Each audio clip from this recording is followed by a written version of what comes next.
कलाई, तब काहे कैले बारू हमसे बेवफाई।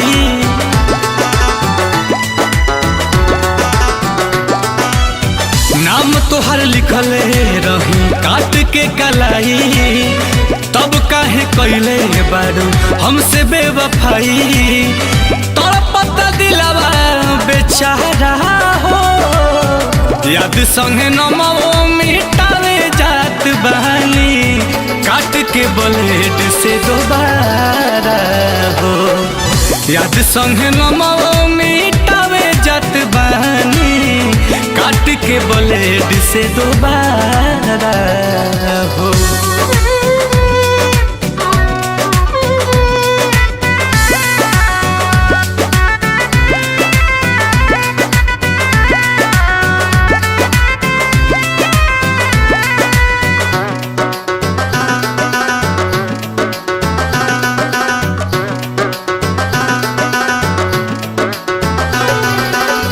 धोखा रहे देवे के तो दिल काहे दिहालू, बेवफा होली सालाई की साबित कई दिहालू।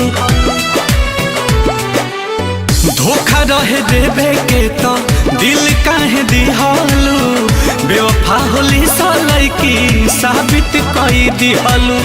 प्यार के तू कैलू बंटवारा हो, याद संगे नमो मिटावे जात बहानी, काट के ब्लेड से दोबारा हो। याद संगे नमो मिटावे जात बहानी, काट के ब्लेड से दोबारा हो।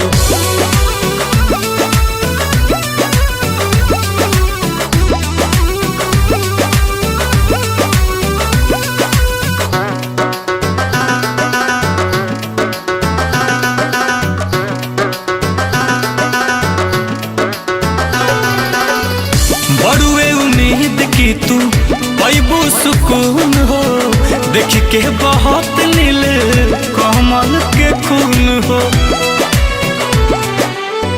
बड़ुए उम्मीद तहरा मिली सुकून हो, देख के बहुत नील कमल के खून हो। आंसू भी बना कौनो चारा हो, याद संगे नमो मिटावे जात बहानी, काट के ब्लेड से दोबारा हो।